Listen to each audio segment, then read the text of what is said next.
This is the first class unconstructed bags. To make our oval, the oval really needs to be symmetrical. And to get it symmetrical, we need to square up our pattern paper. And to do that, the first thing we're going to do is make our first straight edge. And we're going to go ahead and do that by pinning, unfolding, and we're going to cut. This gives us our first straight edge, our top straight edge to work with. Okay. We're going to fold it, and then somewhere near the middle we are going to make another pin. We're going to unfold, and we're going to score.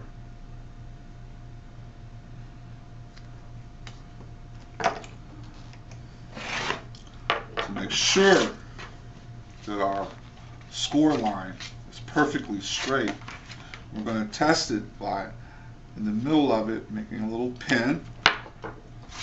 I'm going to unfold it and look to see if that pinhole on the other side is in the same place, and it is. Okay. Now, I'm going to go ahead and in the right corner, I'm going to make a pin. To keep up with my pin, because sometimes I get lost, I'll mark it. Now, I'm going to take that pin and turn it.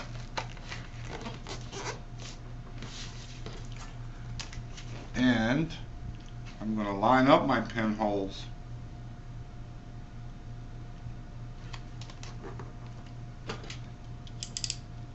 and cut.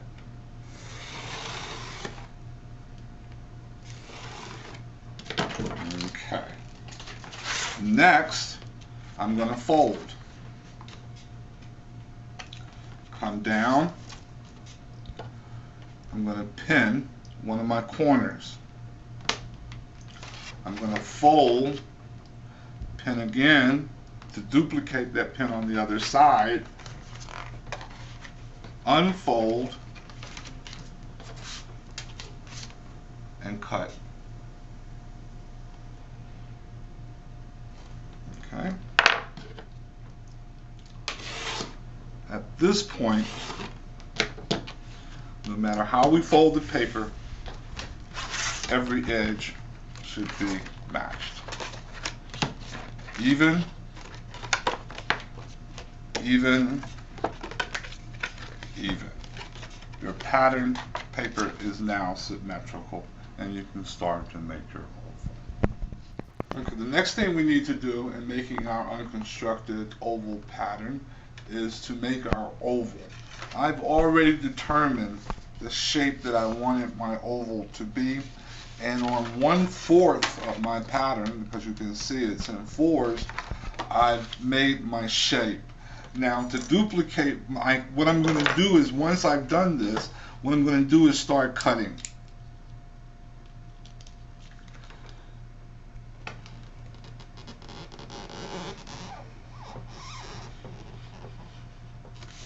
You want to be careful, keep your fingers out of the way when you're cutting.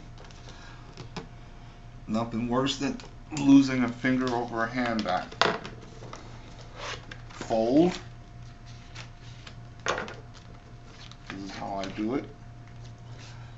Get out of the way and just follow that.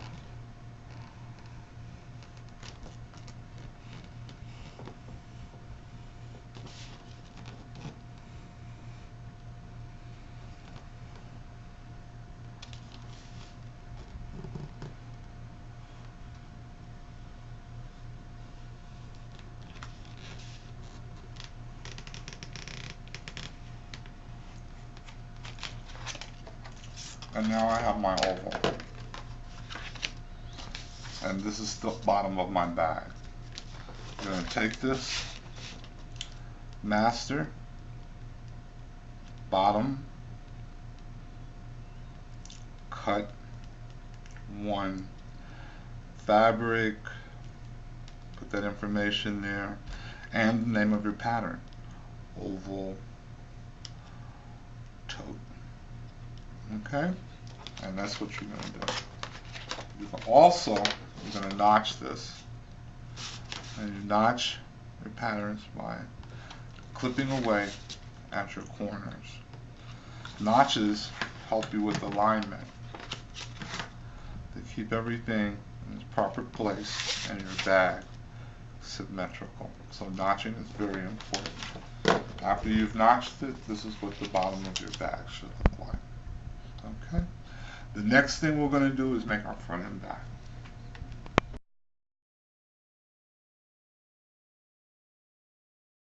The next step in making our pattern for our oval bag is to find out the circumference, and we need the distance around the bag so that we know how big to make our front and back.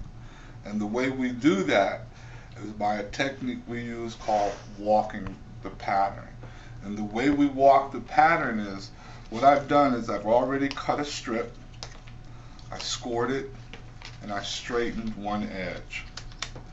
And now what I'm going to do is take my awl, where my notch is, and take one of my notches and line it up. And I'm going to make sure that I keep it flush with the paper that I'm using to measure with, the pattern paper. So here we go, and I'm going to walk the pattern. And what you do is you take your awl, and at the highest point where it's flush with your pattern paper, where your oval is flush with your pattern paper, you're going to hold it down as firmly as you can without putting a hole through the pattern. And then you're going to start to walk the pattern. And what we're doing by walking is just slightly rotating the pattern and making sure that the pattern does not, that the oval does not come off the pattern paper. So if you kind of like just look at this, and you'll notice that I'm just gently walking it around, keeping everything in place. And I don't want my oval pattern to go above my strip. I want to keep it totally flush. I'm trying to get the truest measurement I can. And I'm going to do this until I get around to the other notch. And this is how we do this. And you want to keep it flush. You want to keep your measurement as true as possible. This can be tedious, but it works. So you continue your walk. Yep. And in the end, you're going to end up, try not to let your awl slip off your place. And then in the end, you're going to end up at the next notch. And when you end up at the next notch, what you do is you get right there in the middle and you pin. Okay. Now normally I would do that twice to make sure that my measurement is true. Then you take your ruler and measure your pin. In this case, mine is 7 and about an eighth, just about an eighth. 7 and about an eighth. Or let me look at it one more time. Actually, it's 7 and about a 16th. So it's 7 and 1/16. Okay. So I'm just going to go ahead and write that down. And I now know that my circumference is 7 and 1/16. So that means the bottom of my bag has to be 7 and 1/16. So when I double this, it's actually going to be 14 and an eighth. And that's going to be half the distance around my oval. We measured a quarter. We're going to multiply that by 2, and we come out with 14 and an eighth, and that's the bottom of your front and your back. Okay, so now we're going to go ahead and make our front and back, now that we got our circumference.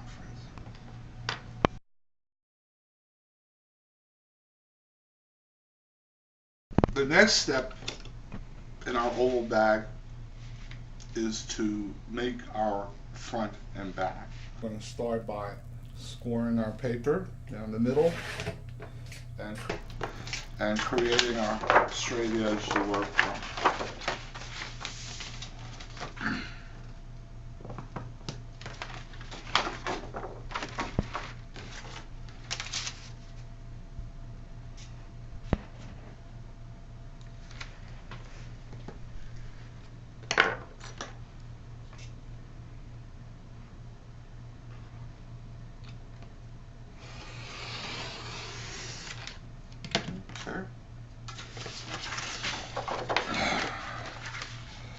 Now, we know that the bottom circumference is 14 1/8, and so we want to go ahead and go ahead and pen that out. And so what I'm going to do is I'm going to just go down here at the bottom. Well, first, you know what I'm going to do? I'm going to determine how deep I want the bag to be, or the height of the bag. And I want the bag to be 11 1/2 inches high. So I'm going to go down 11 1/2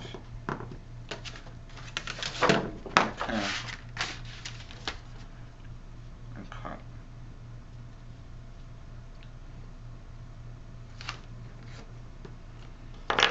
This is the bottom of my bag.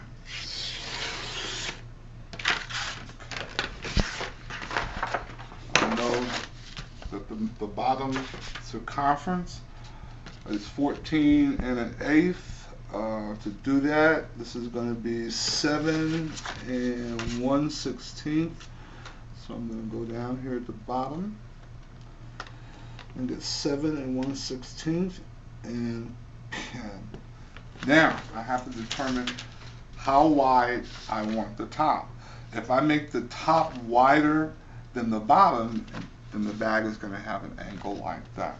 So what I'm going to do is I'm going to make it, let's see, if that's 14 1/8, I'm going to make it 15 1/8, just to give it a little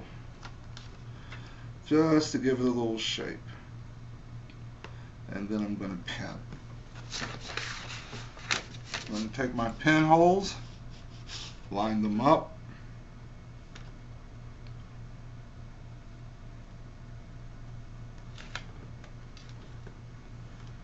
cut.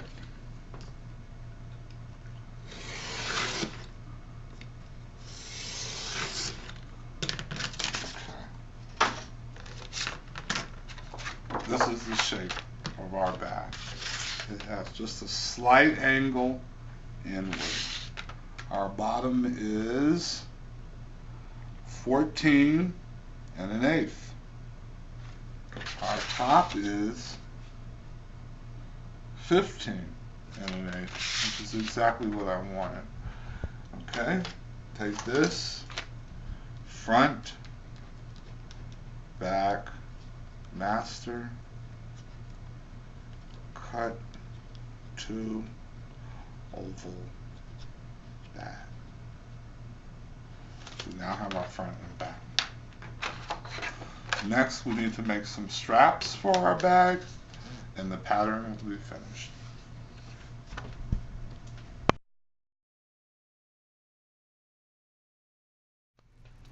Okay, I'm making the strap.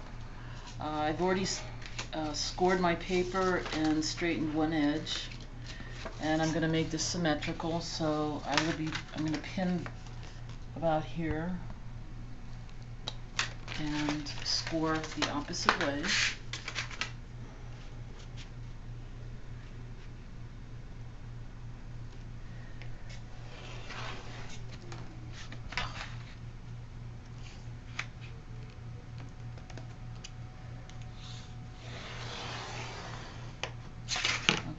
And then I'm going to fold out.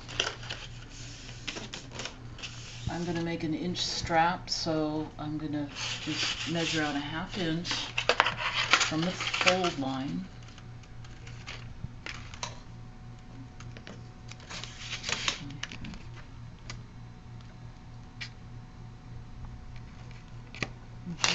open, and then I actually can fold that and cut both sides at the same time.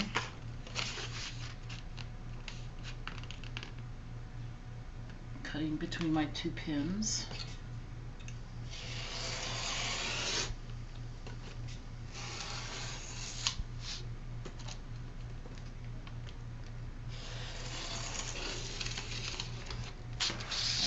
And I decided to make it 18 inches long, so I'll fold this and measure 9 inches from this fold line.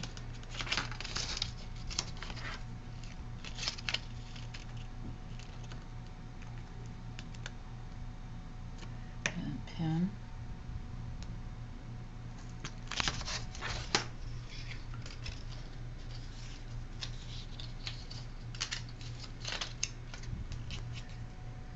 Pin there so that I'll be able to cut between the two pins, and that'll be the 18 inches.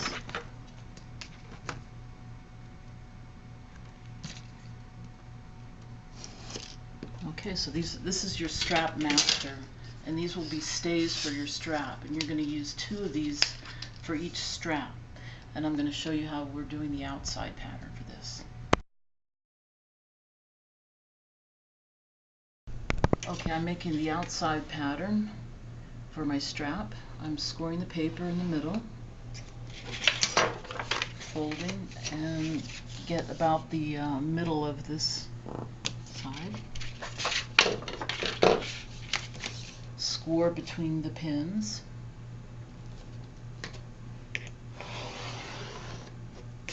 Okay, I'm going to fold this over.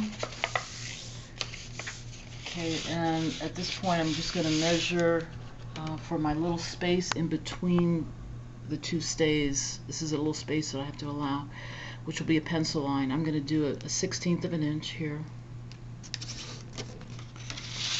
and 1/16 down here, and from that line I will do the 1 inch for the stay, and 3/8 inch seam allowance for my leather strap. If it were fabric, it would have been a 1/2 inch. So I'm doing the same thing down here.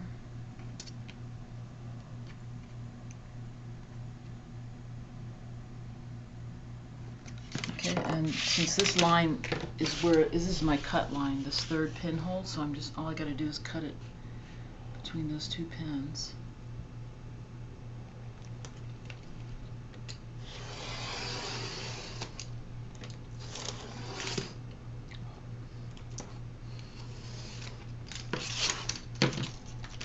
And I can draw my pencil line between the 2 pins where the seam allowance is, and also this small, I turn it this way so I can see that, the little space that goes in between the 2 stays to allow it to fold.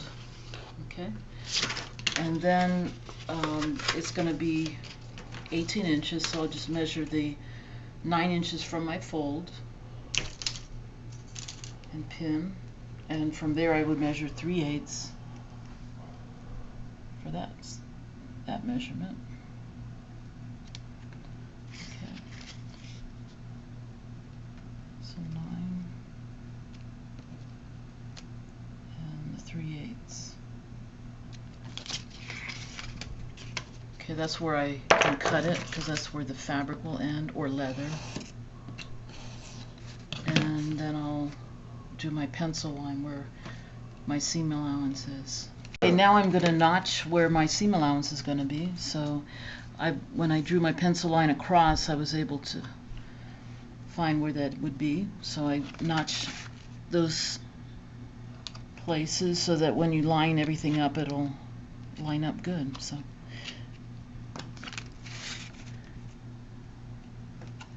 and I cut through both sides, so when I open it up, all the and then actually I'll do my center mark too. When I open it up, it'll be the same on both sides. Okay, so that's basically it. Oh, and then I gotta label my pattern. So this is the outside. Cut 2. Okay, and that's my outside pattern for my basic strap pattern.